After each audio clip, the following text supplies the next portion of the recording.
I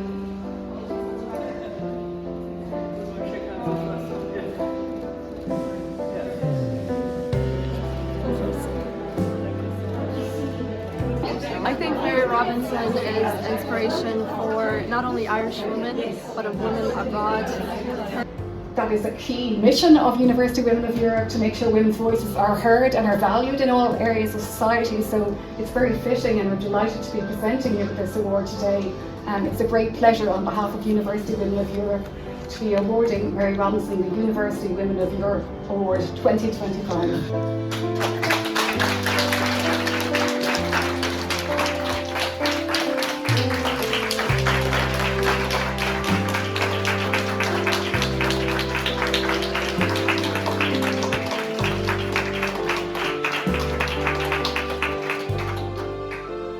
Really honoured to be presented with the UWE, the University Women of Europe Award for 2025. I have to say, I in many ways have been over-awarded. And I think that's because, as Archbishop Tutu put it very well once when he was receiving an award, I have been on the shoulders of so many. They have lifted me, and I get lifted into positions and I get the awards, but it's never one person alone. An inspiring leader who covers so many grounds: sustainability, climate change, women's rights. Really, really wonderful to think that we have an Irish woman like that in the world.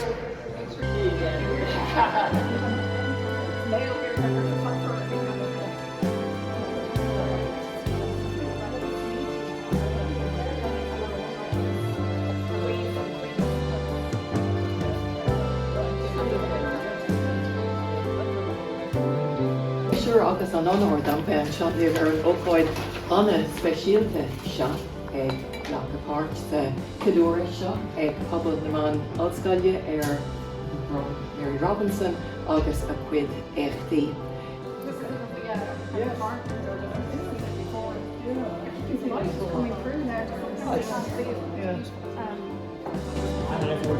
That's great. And again, before more, thank you very much.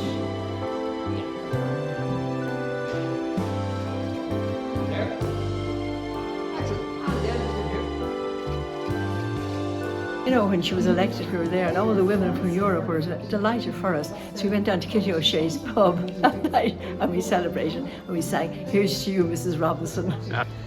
We're very delighted, really, that UE has decided, University Women of Europe decided at a recent board meeting, that they wished to honour the achievements and to say a big thank you to Professor Mary Robinson, our former president, among lots of other things. A good friend of mine, her daughter, born in 1993, when she was about 10 years of age, said to her mum, "Mum, has there ever been a man president of Ireland?" Now, the IRFUW, we are very well represented internationally with Grainne, one of our vice presidents, with Giselle Scanlon, former president of IRFUW, now vice president of advocacy, and Anne Headley, who is on the education committee. Just last weekend in Ireland, a new president was announced, another female president, Catherine Connolly, and a lot of young women were very excited about the prospect of having a female president.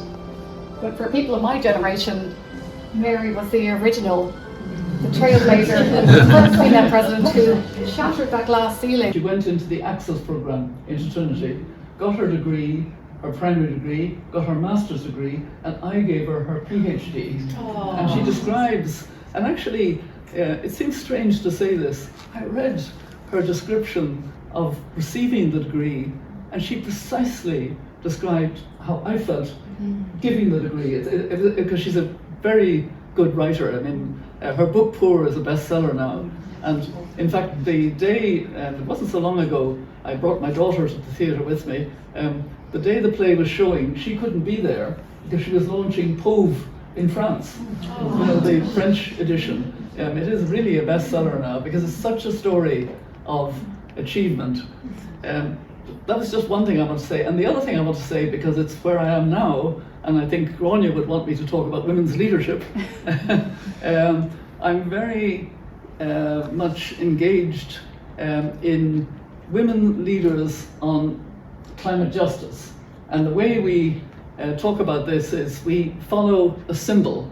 And why do we do this? Because I found the importance of symbols. Do you know why? The light in the window. You know, it was an emotional moment. I remember my mother used to put a candle in our windows. Actually, she used to put 3 candles because our house was opposite the cathedral in Ballina. The river was between us, and because it was opposite the cathedral, everybody going to Mass for Christmas, we had to have at least 3 candles in every window, you know. Mary Robinson has set a trend, and now women can do anything they want and are accepted to do anything they want. Inspirational woman, our first woman president. She paved the way for so many initiatives. Mary Robinson is the first trailblazer that really resonated, that really made an impact on a global stage for Ireland. It was just fantastic to have her really break down the glass ceiling and become the first female president.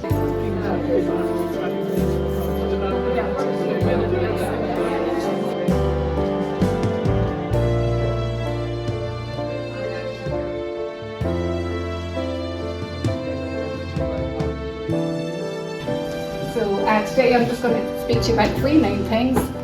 The impact that Mary has had on the national landscape and gender parity, how she then transformed things on a global landscape as an advocate in her role as UN Human Rights Commissioner, and then her continuing work on one of our biggest challenges, climate change, and its related impact on gender parity as well. And I just have one of the famous quotes from Mary Robinson there. I was elected by the women of Ireland who, instead of rocking the cradle, rocked the system. So it's shocking to many people today, many of the young women today, to think that we had a thing called a marriage bar. And my own mother had to give up her job as a teacher back in the late 60s when she got married. So Mary was involved in dismantling the marriage bar system. And you know, it just seems a basic human right that you be able to keep working when you marry, and it's thanks to Mary that we no longer have that marriage bar.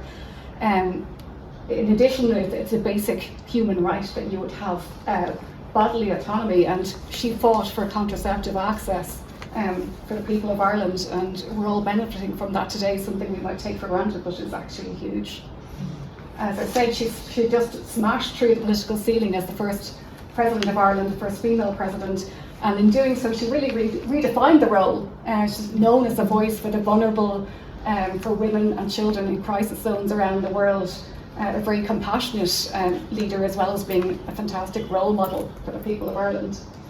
Then going on to her amazing career as UN Commissioner for Human Rights, Mary was ahead of her time in really sort of mainstreaming gender parity, rather than having it seen as something to be looked at on the side, this women's thing, gender parity. She really championed the idea that with UN policy making, it should be front and centre of all policy making, rather than just a token thing to be looked at on the side. And we're all benefiting from that today.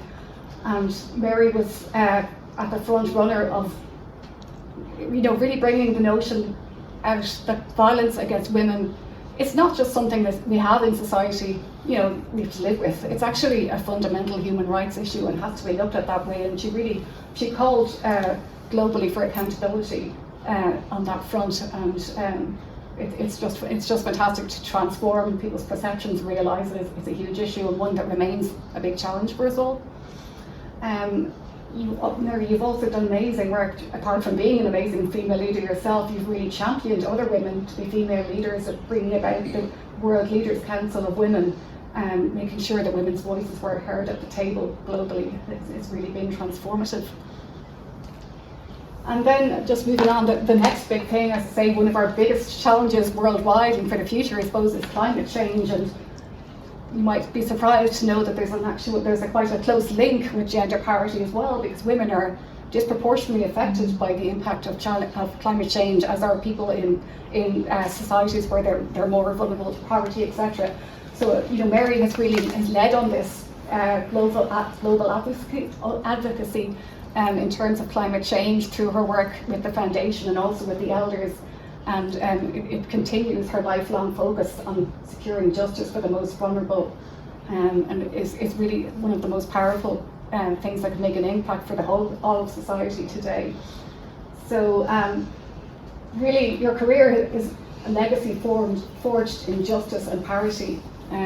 It's no exaggeration to say that you spent a lifetime elevating women's voices. And I want to thank all of you, the 5 associations. It's lovely to be surrounded by so many women presidents. But I do really appreciate this award, because I regard this award as an award of my peers. And that's why it's very special, because when your peers single you out, you know that means something. It means something very deep, and I do really appreciate. I thought I might just briefly talk about how much I enjoyed my time as a university professor. I got into the position quite early in life by competition. There was the Reed Professorship of Constitutional and Criminal Law in Trinity. It was for a junior practicing barrister, and the level of salary was a part-time junior lecturer, but you were a professor. So in 1969, I won the competition and became Reed Professor of Constitutional and Criminal Law. And the teaching I had done before that was actually in UCD. I did a year, I came back from Harvard. I got my master's in May 1968 and started teaching in UCD in Earlsford Terrace, teaching tort, which I knew very little about. I was reading it, it was a job.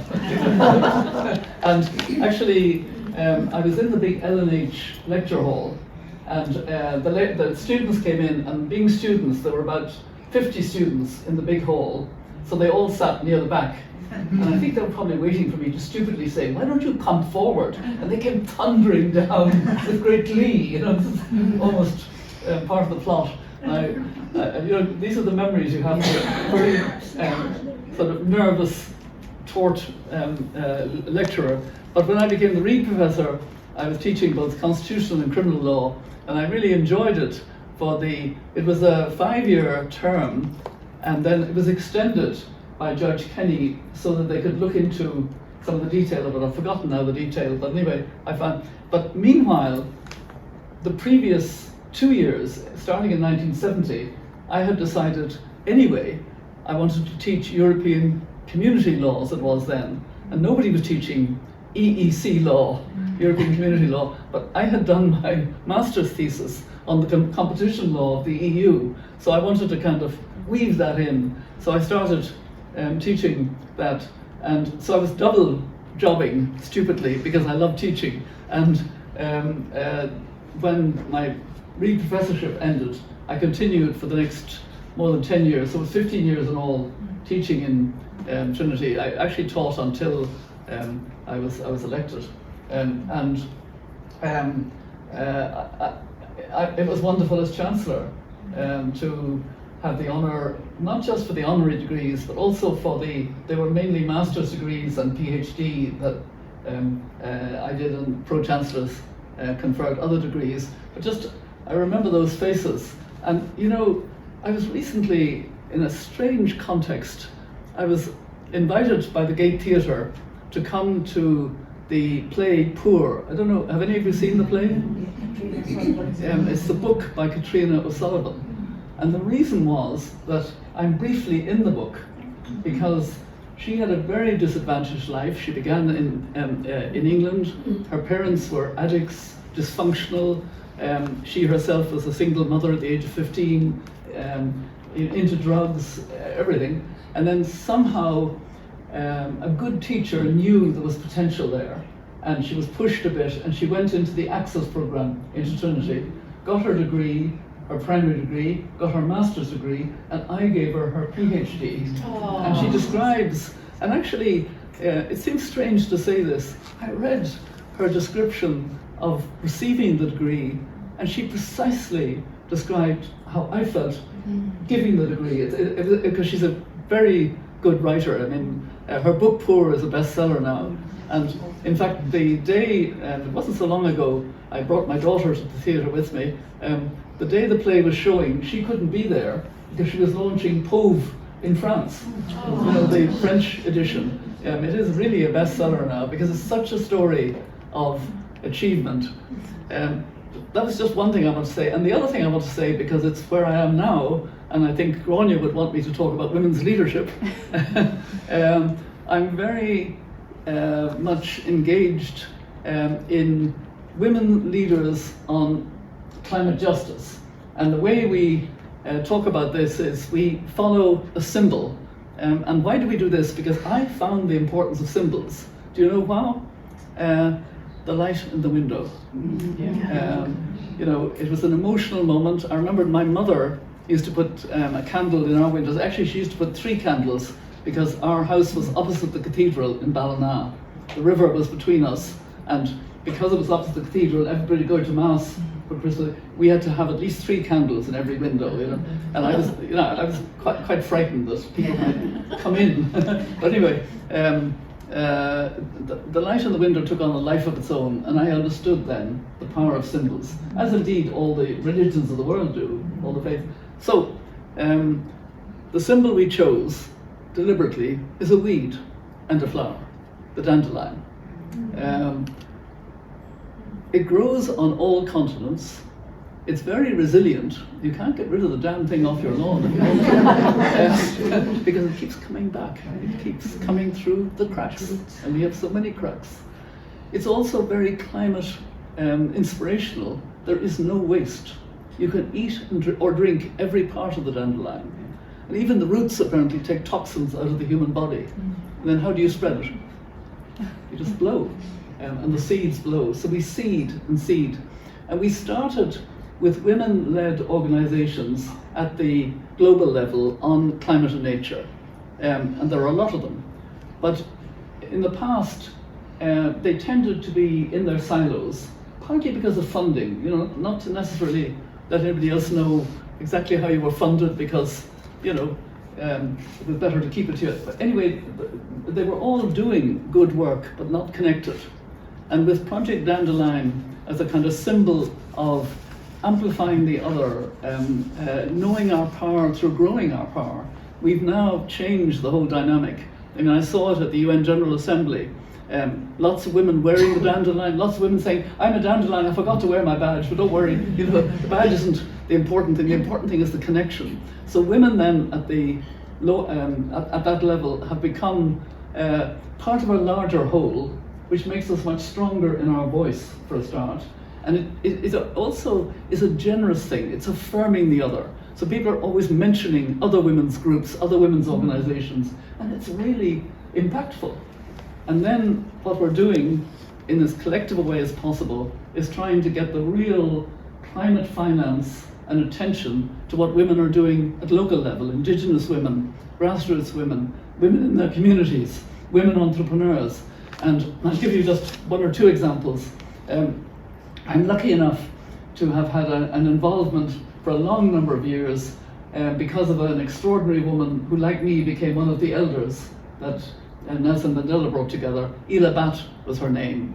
She founded the Self-Employed Women's Association in India, in Ahmedabad, her state in India. They're now in 18 states in India. There are 3.2 million members of the trade union that she founded. This is not a social media following numbers, this is real numbers. They fill in every week, or every month, a docket and a tiny sum as part of their union membership. So the 3.2 million is real, and it has changed the lives of the poorest women into, if they're waste pickers, instead of being out in the street or on dumps picking the waste, they're in a safe place, they've got the equipment to sort the waste they're sorting. They're looking for carbon credits at the moment because they're doing it so well. They have special machinery to package it, etc. Complete change. In textiles, the same thing. The most amazing one, which I saw last time, I go every year now in early February to Sewa and see more and more of what they're doing. And they have, Ila Bhatt died when they marked their 50th year. We marked the centenary, that wonderful event in Belfast, which I remember very well. But 50 years of this organisation, and as I say, the women are often at the lowest level. So these were salt mine workers in a sort of desert. The conditions were very strange. It wasn't a sandy desert, it was kind of like dry mud, because for about 4 months of the year it's flooded. The whole thing is flooded, and they have to take everything out. So they can only work for about 8 months of the year. They rebuild their houses, and then they do the salt. But they changed from diesel to solar about 10 years ago, and about 5 years ago they got carbon credits, which is, carbon credits is this big language of corporations getting credit, and but they actually penetrated very unusually, because they're very, very, very smart. And it's a long story, but I think it's worth telling to give you a sense of who these women are. We were standing under one of these big solar panels for the shade, because there was 40 degrees heat, and a young member of CEWA came, and the way they describe themselves is, if they are, so she started to say, I am a daughter of CEWA, and you knew what she meant, that her mother was one of these women who did the salt mining, but she was a daughter, and she called herself a solar engineer. She'd done a 5-month course, passed an exam, and she was in charge of maintaining this panel. And then she said, look, you can see them in the desert, quite far away, where the ponds were for the salt. She said, and I have my motorbike. And at lunchtime, we met several of these young women, and we were able to talk with them, some through translation, some had English. And at a certain stage, and this is my point, I said to my friend Rima, his daughter-in-law of Ilabat, who had died, who was the elder, I said, Rima, I'd like to ask a more sensitive question. And Rima conveyed this, and of course they all sat up. What's the sensitive question? And I said, has it changed your attitude towards marriage? And the immediate response was, oh no, not at all. And then they kind of looked at each other, and they laughed and they giggled, and then one of them who had English said, but our parents choose better husbands.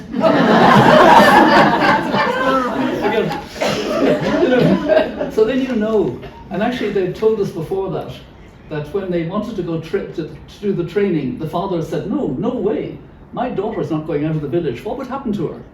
No, I want her to have early marriage, get married at 15 or 16. And they stuck together, and 3 or 4 of them would go from the villages, and the fathers let them go if they went. And of course the fathers are now proud of them, because they're the ones earning more money. Anyway, we're supporting them, we're supporting women in health, we're using the skill of women to see the interconnections, interconnection between women and health, even conflict and climate now. Climate drives people from where they live. They have to move. When they move, there's sexual violence. There's such a connection between all of these issues, and I think the women's movement is really bringing this out. I think I've spoken for far too long. I was kind of getting but I did want to just go into the website of Project Dandelion and sign up to the newsletter, and you'll see connections. And there is a Project Dandelion Ireland, and do you know what Project Dandelion Ireland has done?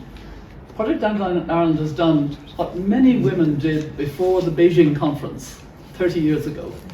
They made a quilt connecting them on climate and nature, and that quilt has been taken, has just been taken from Ballina, from the Mary Robinson Centre in Ballina, to be taken to Belém, and I will be in Belém as well at COP30, and will be exhibited there. So and it's a lovely idea. What they've done is they've made a physical quilt, and you access. The idea is to have the digital quilt as well, and you access the digital quilt through the symbol of the dandelion, and what you see is the organisation. So you've got the, and most of them are about this size, the quilts that were made of different kinds and sewn together. But there's a virtual connection of organisations connected by the dandelion thread, if you like, And next year we're going to build on that and build further. And we're very linked with the Community Foundation, which is also marking its 25 years, because I've just done a booster for them. But you know, I'm really keen that not just women but communities take hold now of the whole climate and nature thing. So that's, I think I'll end with that. I haven't planned my way out of this, but I really appreciate, because you are my peer group, you are my peers. To be recognised by your peers is very special. So Grainne Keane is more an order.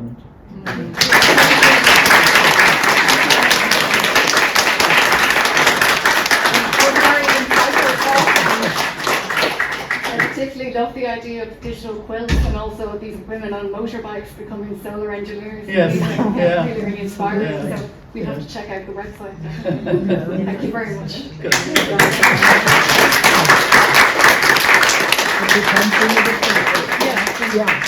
Because we had agreed to host a conference in Dublin, and your office immediately agreed to 80 people coming to That's yours. right, you came to the Aras. And we did, Yes. and we haven't forgotten it, and it was a special occasion. It was really wonderful. So it's nice to think of, you know, the honour you did, the hospitality you did for us, and that we're able to repay it. So thank you so much.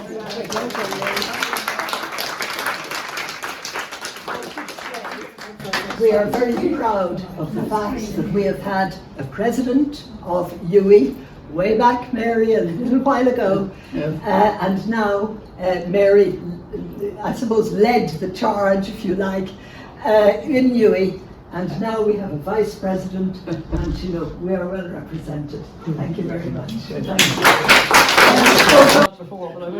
That would be unique. Thank you.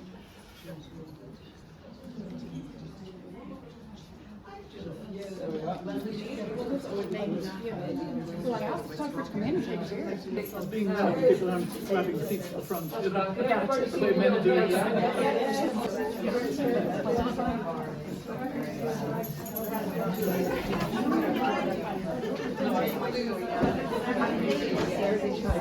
I know that.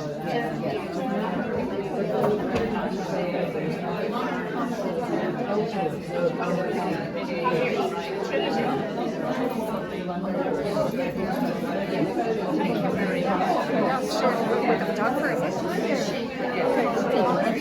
could you take a photo of this? Got out. I just want to see what are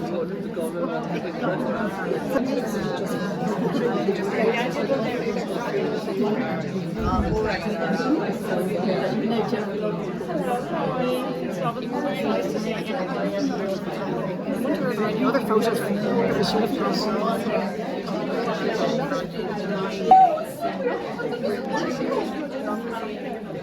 Oh, that's a lovely one there. Go Trinity.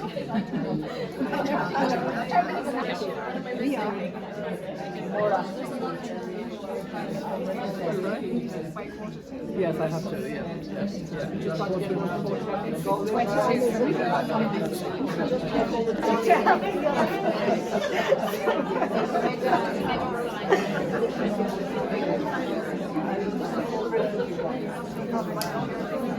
I think Mary Robinson is inspiration for not only Irish women, but of women abroad.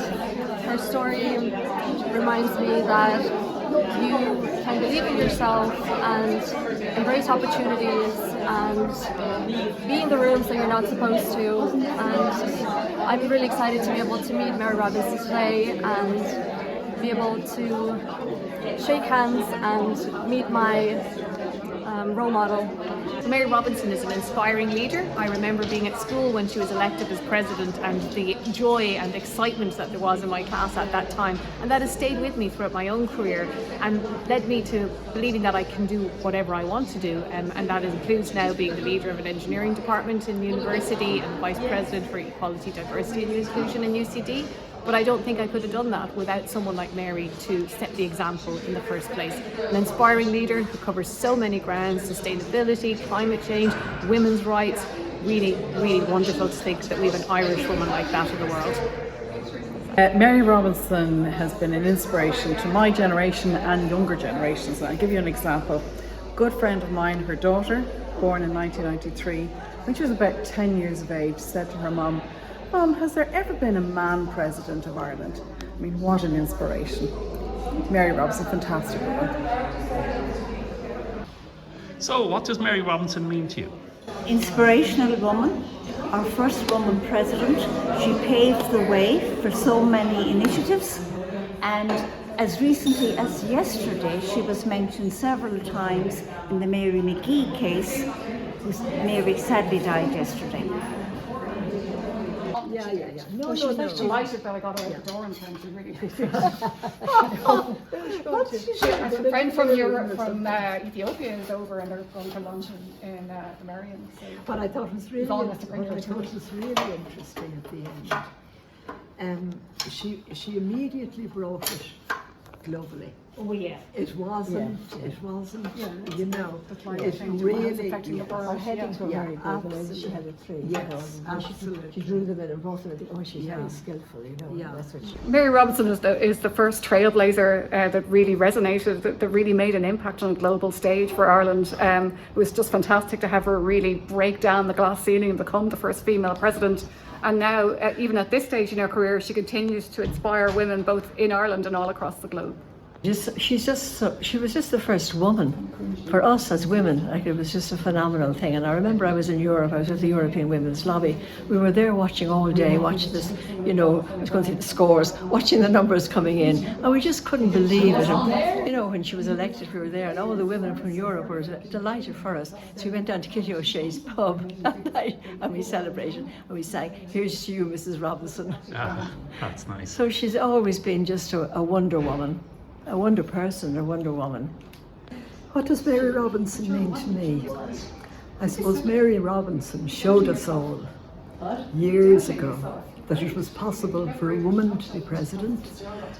In my generation, we were taught, I suppose, not taught, but we absorbed the idea that women took a back seat. Automatically, I would say that if there were to be a chairperson of a committee or something, even the women tended to look at the men. But in the 60s and 70s, that changed. And Mary Robinson spearheaded that. And I suppose, as somebody who's moved around Ireland a bit, I'm quite happy to say that Mary Robinson has set a trend. And now women can do anything they want and are accepted to do anything they want. We've seen so many examples of it.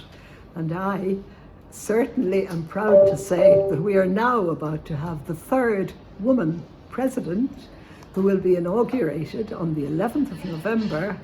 She is a woman from Galway, and we're proud to say that our new president, following Mary McAleese, who was also president of Ireland, we now will have President Catherine Connolly from Galway.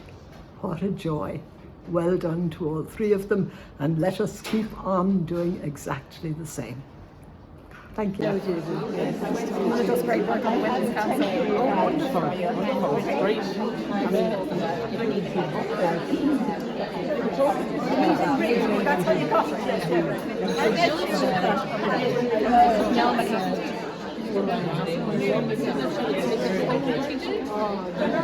we're saying there was a speaker from UCD. She said the students coming in now. I didn't know Orla Feely, somebody contacted me. Yeah. I'm sure she wasn't wearing a badge. Yes. No need, actually. No one did a badge for me.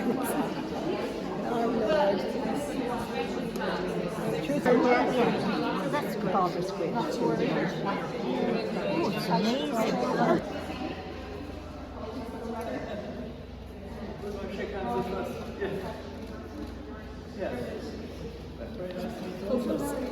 Thank you so much. Good to see you again.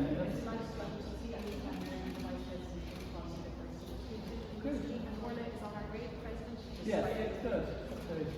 Long way to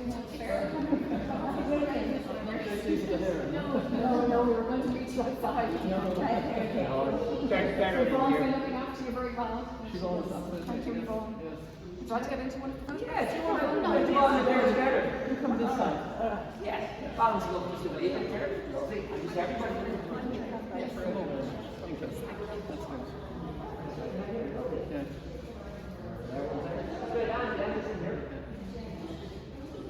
Thank you. Well, we're not lucky with the weather.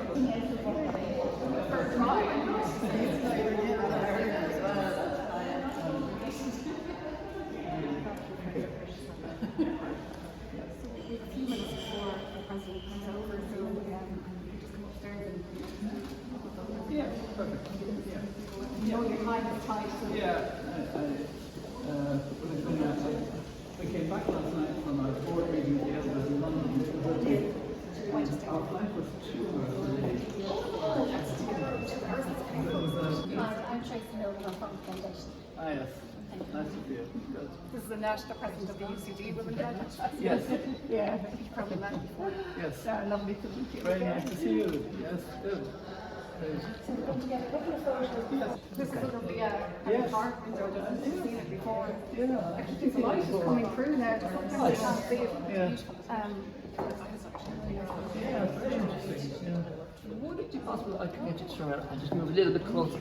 Yeah, that's grand. Come in nice and tight. Maybe you have a hand in there. Wonderful. And just looking towards me here. And there towards there. That's great. And again, just one more here. Thank you very much. And again, that's great. Lovely. Maybe just chatting to each other there. Receiving it for our leader. It's like at a wedding. Yeah. Generous. Nothing is done unless photographed these days. Bernadette, can you step in there? You're lovely. I'll just maybe just shuffle a side step this way here, so you're bang in. And again, just have that pointing down the glass, just it's so shiny. Yeah, that's just a little bit better. Lovely. And again, just chatting away there for one, just help you. If you're looking that way there, that's it. Yeah. They are very bossy. I just want the best picture for everyone. Lovely.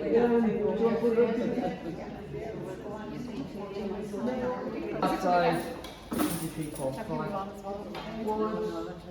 But we have 4 this side and then 4 the other. Annette, would you come this side here if that's all right? Sure. Then it's equally balanced.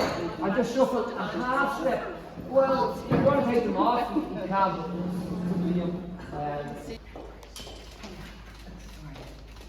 Do you want to take the badges off for one then? If you got it? Very, very good. This is our president. Circle also here? Yeah. Come in nice and close here. That's lovely. That's lovely. Just everybody in here. Yeah, that's gone. And on there. Excellent. And again, just in here.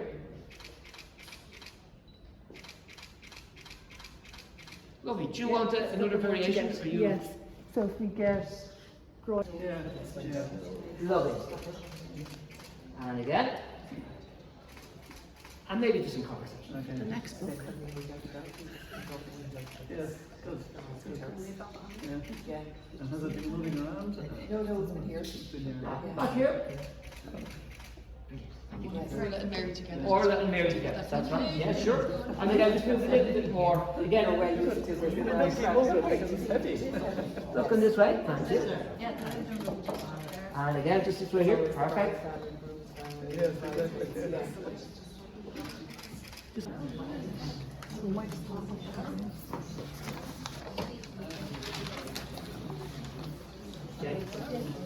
Sorry. No, you're grand.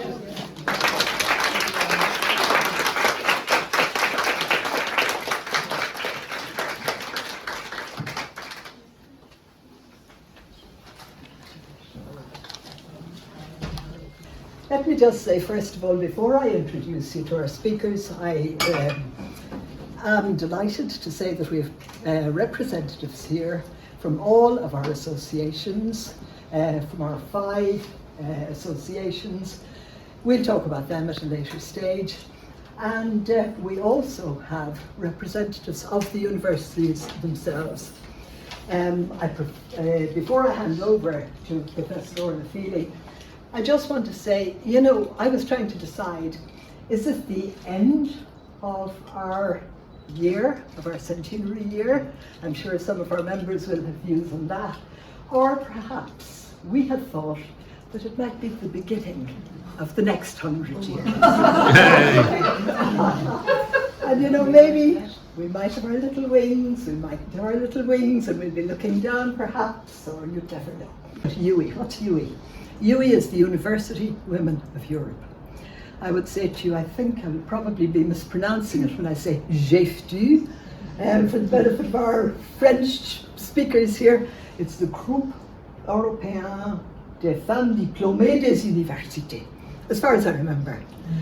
And I would say that this is a UE event, University Women of Europe, in conjunction with the Irish Federation of University Women. We're very delighted, really, that UE has decided, University Women of Europe decided at a recent board meeting that they wished to honour the achievements and to say a big thank you to Professor Mary Robinson, our former president, among lots of other things, for her wonderful contributions worldwide. Here, here. To present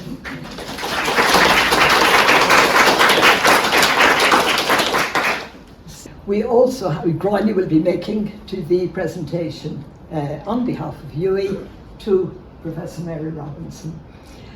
We also have today our newly elected, newly appointed president of the Irish Federation of University Women. And here in the front row as well, who is has done so many jobs, who has had so many functions over the past few years. You will all know her name, Bernadette Doyle, the new president of the Irish Federation of University Women. I'm beginning to think, is there somebody else that I should be naming? I've forgotten to be honest with you. At this stage, I would like very much to hand over to Professor Feely, who has joined us on so many occasions. The last time I met you, actually, you were rushing in from the airport. And we hardly realised, were you know, could you make it or could you not? And you did. So again, here you are. Thank you very much, Professor Orla Feely. Sure, agus an honor dam be an Sean Aoife Ahern anna speisialte seo ag Lacha Páirt sa Cadúra seo ag pobl na man Alscaile Dr. Mary Robinson agus a cuid éachtaí. It's a real pleasure to be here. It's always a pleasure to be at events with the Irish Federation of University Women. Delighted to be associated with the University Women of Europe. We're very proud of Grainne and grateful to her for her great leadership role in that very important organisation. I think the last event I attended with the Irish Federation was to launch this wonderful book, yes. The Centenary of the Irish Federation of University Women, as has been alluded to. Absolutely fantastic book. For those of you racking your brains for Christmas present ideas, look no further. I loved leafing through this book and reading the stories of these women who've gone before us. They were pioneers in university education, but also pioneers in the Irish language, in trade, in sport, in all areas of feminism. Really remarkable women who have passed through the halls of our universities over the past century, and we are all in their debt. A wonderful and hugely appropriate piece was taken to open the volume from the great Irish poet Evan Boland, which he wrote for the centenary of Irish women's suffrage. If we could only summon or see them, these women, foremothers of the nurture and dignity that will come to all of us from this day, we could say across the century to each one, give me your hand, it has written our future. Who you are. And I think that came across so well, and the students were so appreciative of your time and engagement. I also, as I referenced on that occasion, I witnessed this myself when I was a student doing my PhD in Berkeley, in California, in the late 80s, early 90s. So I was a student in Berkeley when Mary was elected President of Ireland, and it made a huge impact in California, and Mary then came out to visit the University of California, spoke in Zellerbach Hall, which is this huge big auditorium on the campus of the University of California, and it was standing room only. You know, the group of Irish students, we were all of course there and very proud to be there, but so many US students, so many Berkeley students from around the world had heard of Mary Robinson, had heard already in this very early stage of her presidency about the impact that she was having on our country and indeed by implication on the world. So it is hugely fitting that the University Women of Europe, joined with the Irish Federation of University Women, are today honouring Mary Robinson for these wonderful contributions. We in UCD are delighted to be hosting this event, to be hosting so many of you from our sister universities around the country. So thank you all for your presence and enjoy the event.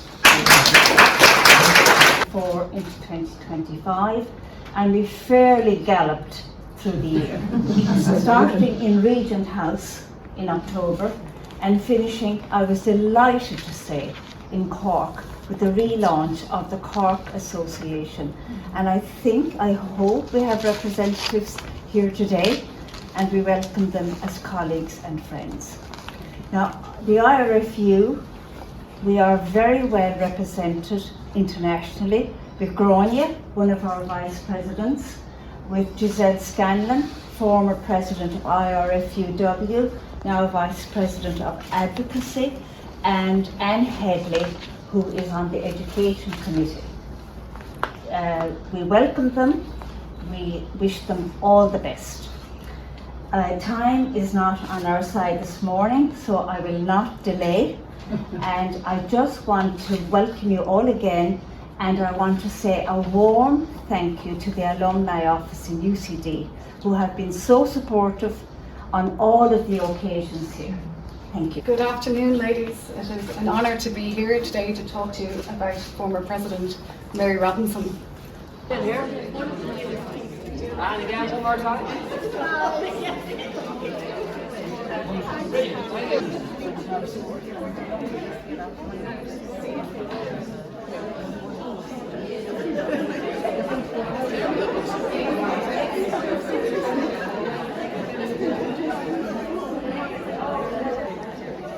But I think the Galway thing, I went down to speaking about it. Well, there was, unfortunately, not food. And we get there, actually. Exactly, lovely to see you. Great to see you. It's 2 o'clock. I think I'm going to,